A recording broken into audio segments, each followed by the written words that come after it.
A dream without a plan is just an hallucination. Here are the cold hard facts. 75% of Americans are winging it when it comes to their financial future.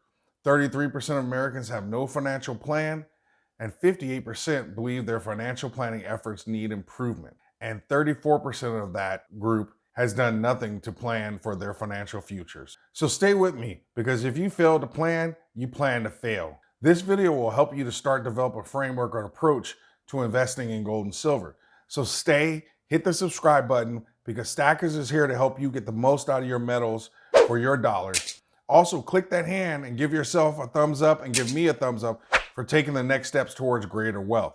Also, don't forget to stay until the end, where I will share some tips on when you should change your investment strategy from one of the smartest investors out there, not named Warren Buffett. How would you invest blank dollars? What would you buy if you were just starting? What should my approach or strategy be? Where and how should I start buying gold and silver? Well, the how and where to buy gold and silver is actually the easy part. Starting with a plan and following it are the real challenges. So this comes up frequently. And so we're going to use Sally Sweetwater as an example. Sally has $10,000 to invest initially and a $1,000 a month budget. While we're putting this plan together for Sally, this is also a plan that can be tweaked to fit anyone's particular situation. So let's put this plan together for Sally. The first important step is actually beginning with the end in mind. I think it's important that you are clear about why you're investing. Is it because of gold and silver being an inflation hedge, or is it for savings? Maybe it's for the opportunity of growth, and maybe it's for the stuff hitting the fan, or perhaps to pass on to your children. The answer to that question is critical, because it should drive every decision you make going forward as an investor. So let's say Sally wants to hedge against inflation, to use it as savings, and have for potential growth. Sally, it's your world. You can have it all, sister. The next step is developing an overall strategy and approach based on the market conditions. And basically, we're going to start with the fundamental concept of dollar cost averaging. We all know what that is, because we're just not going to drop $10,000 in the market at one time, not knowing which direction the market is going in the short term. Another part of our strategy is going to be metal swapping. And fundamentally, this is kind of based off the idea of ratios and using extremes in the ratio as an indicator of when to swap from, let's say, gold to silver in this current market. I would have Sally look to make two different swaps over the next 7 to 10 years, gold to silver and then silver back to gold. The next consideration is the gold to silver ratio. Using the gold to silver as a reference point, but not solely. And that's kind of a longer story, because basically I'm not really convinced that the same indicators that we use for the GSR really are as reliable as they have been historically, but we'll save that for another video. Historically, the GSR has peaked at 114 to 1 in 2020. It bottomed at 65 to 1 in 2021, and then it reached its ultimate low in modern era at 31 to 1 in 2011. Our next piece is we're going to start and focus on gold. The reason we're going to do that is because historically gold dominates the first half of commodity bull markets, and then silver comes in and dominates the second half. And so this leads me to believe that Sally has more time before she really needs to be positioned in silver, which is typically a parabolic kind of move. And we've seen that throughout the years during the 70s to 1980, from 2000 to 2011, and even in 2020. And as Rick Rule says, silver is a momentum market, gold is a fear market. And that's what we're in right now. And so I want to have her start and focus on gold. That doesn't mean we're not going to pick up some, but just hold tight. The next thing we're going to focus on is minimizing premiums. We need to get the most bang for her buck. Another driving force is that gold was recently reclassified as a tier 1 asset. That gives us a big clue. And we've seen banks all over, central banks all over the world, repurchasing and repatriating their gold. That's something we should take notice of. That's another reason why we're going to focus more on gold initially. And now let me also give a disclaimer. Yes, silver has more utility, but ultimately it's a substitute for gold in terms of monetary utility, especially given our current condition. So I'm not poo-pooing silver. I'm just saying there is a rationale here, and that silver is a generational opportunity. I will not deny that, based on ratios and utility. We just can't forget that once gold becomes out of reach and greed kicks in, that's when we're going to see the strong move in silver. So let's get into a specific strategy for Sally Sweetwater. We're going to do a 60, 15, 15, 10 allocation. 60% of the money is going to go towards gold, so that's about $6,000. 15% or $1,500 in silver, and controversially, 15%, we're going to go mining stocks, and I'll explain that as well. And that'll be about $1,500. And then 10%, we're going to hold back as cash, and we're going to call that our dry powder.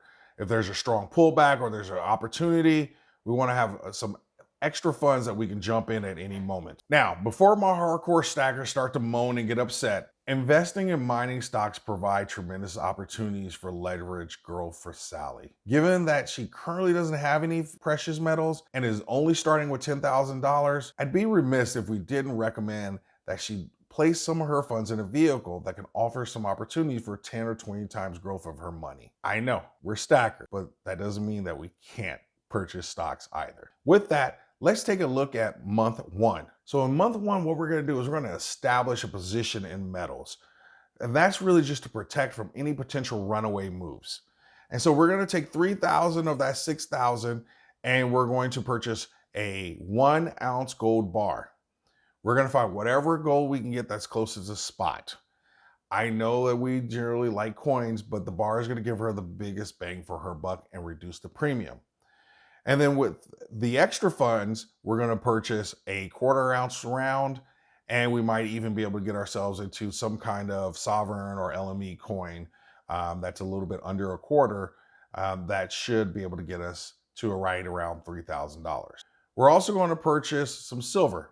I'm going to have her find a kilo bar for around $900 or so, and then 2 10-ounce bars somewhere around $300 a piece. And then we're going to set aside $1,000 and we're going to start to pick some mining stocks. $800 of that is going to be towards developers that are closer to bringing product to the market.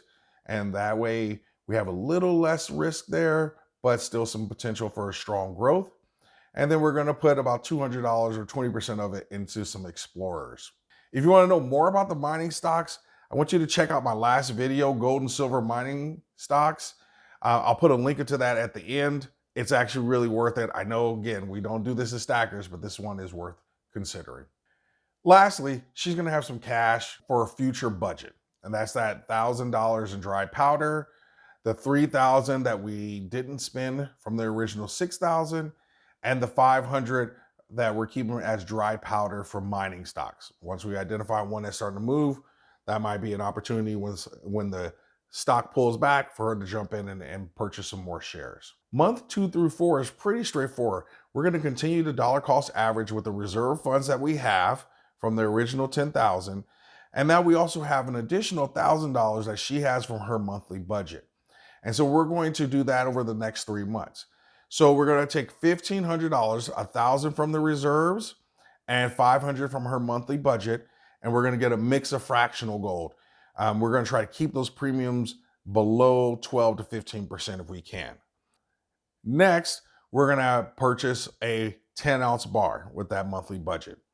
And then we're going to allocate $200 to those mining stocks. $160 going to developers, $40 going to explorers. And that's what we're going to do for the next 3 months. And this is all about giving her a nice, solid base to work from. And then as we move into month 5, now that we've established things, we're going to let the market and the indicators dictate where the money starts to go from there. So as you can see on my screen, what I've tried to do is lay out a visual representation of what would be going on with Sally after 5 months. She would have the 1 ounce that she originally purchased, multiple half ounces here, and then she would have some fractionals.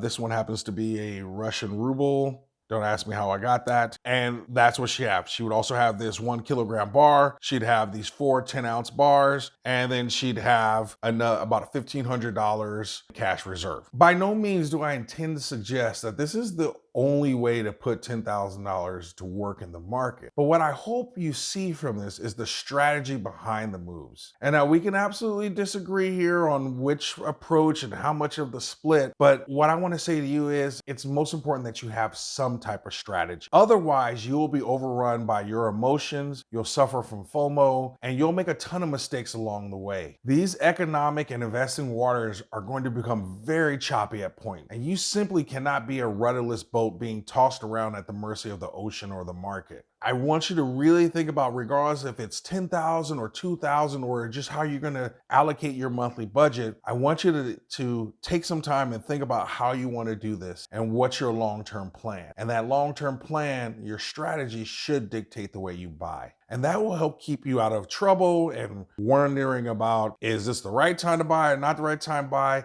It's just not clear right now. And so the best thing you can do is have a plan and to continue to dollar cost average in.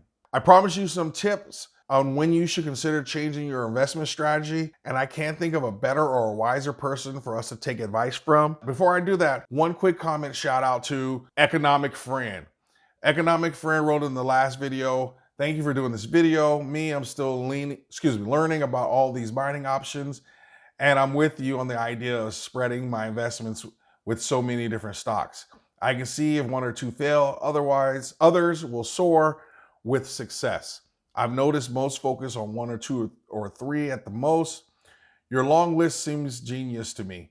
Sure, it will be fun to bet on one or two mining companies, guess correct, and watch 100% to 1,000% profits.